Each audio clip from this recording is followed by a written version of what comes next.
नमस्कार दोस्तों, मैं हूं डॉक्टर शरद कुलकर्णी और स्वागत करता हूं आपका आयुष टीवी के एक्सक्लूसिव हिंदी दिनचरी सेगमेंट में जो कि हम सीरीज कर रहे हैं। तो पिछले एपिसोड में या पिछले वीडियो में मुख प्रक्षालन यानी फेस वॉश के बारे में हमने बात किया था। इस एपिसोड में हम नस्से के बारे में बात करेंगे, जो कि अगेन बहुत ही एक बेहतरीन टेक्निक है, एंटी एजिंग टेक्निक है, ग्रेसफुल एजिंग टेक्निक है, जो कि बहुत लोग आजकल कर रहे हैं, बट और बहुत लोगों को ये करना चाहिए। तो योग रत्नाकर के हिसाब से नस्य जो है, नस्य माने नाक में तेल डालना, है ना। जैसे हम नेसल ड्रॉप्स डालते हैं लेट के, वैसे नाक में हमें तेल डालना है।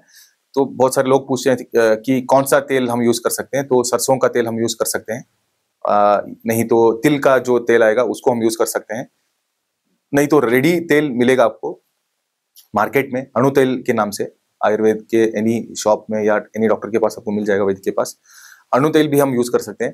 तो ये सिंपल से 3 तेल के बारे में मैंने बताया है। ऐसे बहुत बहुत बहुत सारे तेल हैं जिनको हम यूज कर सकते हैं, लेकिन जनरल यूसेज के लिए ये 3 ही काफी हैं।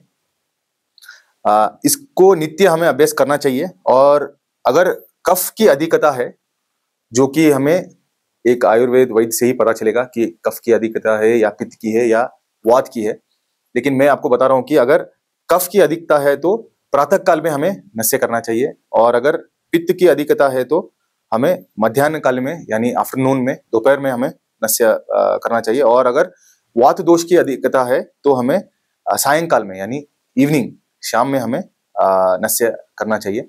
तो ये दोष को बैलेंस करने का एक तरीका भी है और ओवरऑल ब्यूटिफिकेशन करने का भी एक तरीका है।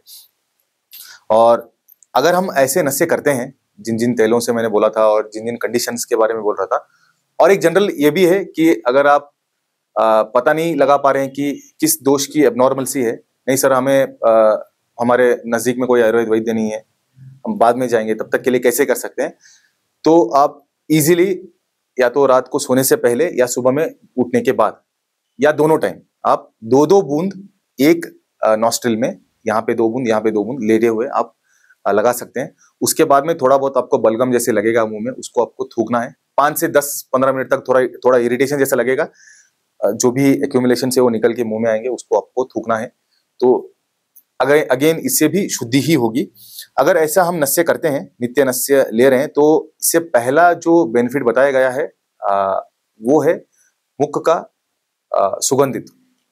यानी जिनको भी हाइलिटोसिस का इशू है या नाक से जिनको भी बास आते रहता है, हालांकि वो बाहर नहीं आएगा लेकिन अंदर ही अंदर उनको फील होते रहता है, और अगर वो माउथ में आ रहा है, ओरल कैविटी से स्मेल आ रहा है, बैड ब्रेथ है, वो तो पता ही चल जाता है। तो वो दोनों नष्ट हो जाएंगे अगर वो प्रतिनित्य इसको प्रैक्टिस करते हैं, तो नस्य को प्रैक्टिस करते हैं। तो दूसरा है श्वास में स्निग्धता।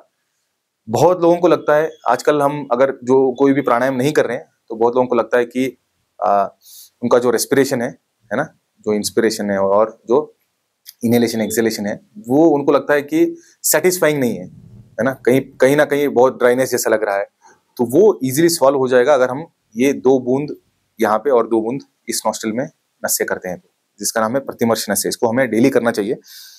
और इंद्रिय विमल यानी शुद्ध होना, इसका मतलब है जो भी हमारे सेंसेस हैं, चाहे वो टेस्ट हो या है ना आंख हो देखने का, या हियरिंग कान हो, या स्मेल जो है नोज हो, और टच जो है फेशियल स्किन का, वो सारे जो इंद्रिय है वो शुद्ध हो जाएंगे। यानी वो दिल समवेयर भी क्लैरिफाइड है ना, बहुत ऐसा क्लैरिटी लगेगा।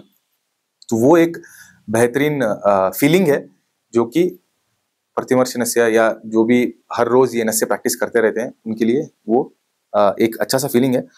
और असमय में केश पकना, यानी जिनके भी बहुत सारे प्रीमैच्योर ग्रे हेयर्स हैं या प्रीमैच्योर हेयर लॉस है, प्रीमैच्योर उनका जो हेयर इश्यूज है, वो सारे धीरे धीरे धीरे ये अभ्यास करने से नष्ट हो जाएंगे। यानी उनका बाल का जो ओवरऑल क्वालिटी है, हेल्थ है, वो बढ़ेगा। ये बोलना चाहते हैं द ऑथर। तो इससे जो है फेशियल स्किन जो है वो भी ग्लो होगा, और हेयर का क्वालिटी या टेक्सचर है जो है वो भी अच्छा हो जाएगा, है ना। तो दोनों भी बेनिफिशियल ही है और दोनों भी एंटी एजिंग प्रोग्राम्स में ही आते हैं या ग्रेसफुल एजिंग में ही आते हैं, क्योंकि ऐसे बहुत सारे लोग हैं जो कि फेशियल प्रोडक्ट्स पे या स्किन केयर प्रोडक्ट्स पे या हेयर केयर प्रोडक्ट्स पे बहुत सारा इन्वेस्टमेंट करते हैं। तो वो सब करने से पहले ये एक ऐसा तरीका है जो हम इजीली कर सकते हैं घर बैठे बैठे, तो वो हम करेंगे तो अच्छा रहेगा, ऐसा मेरा मानना है। तो ये है नस्से के बारे में डिटेल्स इससे, और जिनको भी गर्दन में दर्द है वो भी कम हो जाएगा। सर्वाइकल स्पॉन्डिलोसिस में भी हम ऐसे प्रतिनित्य नस्से करने का जो तरीका है वो बताते हैं। और धीरे धीरे जब वो ऑयल्स यूज टू हो जाते हैं तब वो घृत से भी कर सकते हैं, यानी घी से कर सकते हैं नस्या। तो उसके लिए डेफिनेटली आपको नियर बाय आयुर्वेदा डॉक्टर जो है उनसे मिलके उनसे पर्सनल सजेशन लेना जरूरी है, ऐसा मैं मानता हूँ।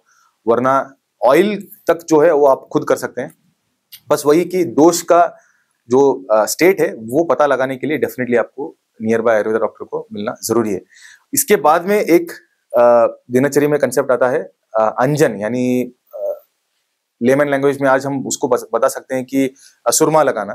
तो ये कोई कोई प्रैक्टिस करते हैं, कोई कोई करते नहीं है। तो आयुर्वेद में बताया गया है कि ये दिनचर्या में करना चाहिए, तो अच्छा है अगर सब लोग करते हैं। नहीं तो जो भी करते हैं उनको डेफिनेटली वो अच्छा लगता ही है, जिसको हम अंजन बोलते हैं। तो ये है सुरमा लगाना। तो आशा करता हूँ कि आपको ये वीडियो जो है वो अच्छा लगा हो। अगर इसमें कुछ इन्फॉर्मेशन ऐसा है कि आपके रिलेटिव्स या फ्रेंड्स को हेल्प हो सकता है तो डेफिनेटली आप इसको रेफर कीजिए या शेयर कीजिए और लाइक करना मत भूलिए। अगले वीडियो में मिलूंगा आपको एक दूसरा सेगमेंट में या दूसरा एक टॉपिक लेके, जहाँ पे दिनचर्या का जो हिंदी सीरीज है उसको हम कंटिन्यू करेंगे। तब तक के लिए सब लोग मुस्कुराते रहिए और स्वस्थ रहिए। धन्यवाद।